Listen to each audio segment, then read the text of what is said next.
ഈ അവസരത്തില് ഉപ്പ ഉണ്ടായിരുന്നെങ്കിൽ എന്ന് തോന്നിപ്പോകുന്ന ഏതെങ്കിലും മൊമെന്റ് ഉണ്ടായിട്ടുണ്ടോ? മൊമെന്റ് ഉണ്ടോന്ന് വെച്ച് കഴിഞ്ഞാൽ ഇപ്പൊ നമ്മൾ നമുക്ക് നമ്മുടെ ലൈഫിലെ ഓരോ അച്ചീവ്മെന്റ്സ് നടക്കുമ്പോൾ ഇപ്പോൾ ഷോപ്പ് ഇനാഗുറേഷൻ കഴിഞ്ഞു, അത് ഉമ്മയും അവരുടെ പാർട്ട്നേഴ്സിന്റെ ഉമ്മയൊക്കെ കൂടിയിട്ടാണ് ഉണ്ടായിരുന്നത്.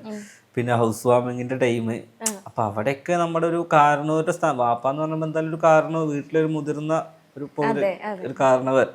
അപ്പൊ അവരുടെ സ്ഥാനം ഇപ്പൊ എന്തായാലും നമ്മൾ പറയില്ലേ, എന്താണ്, ഉമ്മർപ്പടിയിലെ വാപ്പയും അടുക്കളയിലെ ഉമ്മയും ഇല്ലാത്ത കാലാണ് എന്നൊക്കെ പറയില്ലേ, മക്കളുടെ നരകം.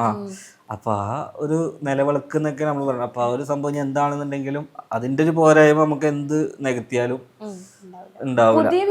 വീട് പണി സ്റ്റാർട്ട് ചെയ്ത സമയത്ത് സ്റ്റാർട്ട് ചെയ്യുന്ന സമയത്തും ഫിനിഷിംഗ് ടൈമിലും ഉണ്ട്.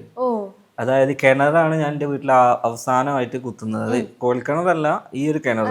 അപ്പൊ അതിൽ വെള്ളം കണ്ടതിന് ശേഷമാണ് ഹോസ്പിറ്റലിലേക്ക് അന്നാണ് ലാസ്റ്റ് വന്നത് ഈ വീട്ടിലോട്ട്. പിന്നെ എന്തായാലും അപ്പൊക്ക് ഈ വീട്ടിലിരിക്കാൻ വലിയ ഇഷ്ടമൊന്നും ഉണ്ടായിരുന്നില്ല. കാരണം ഇതിനേക്കാൾ ആ വീട്ടിലാണ് അറ്റാച്ച്മെന്റ് കൂടുതൽ.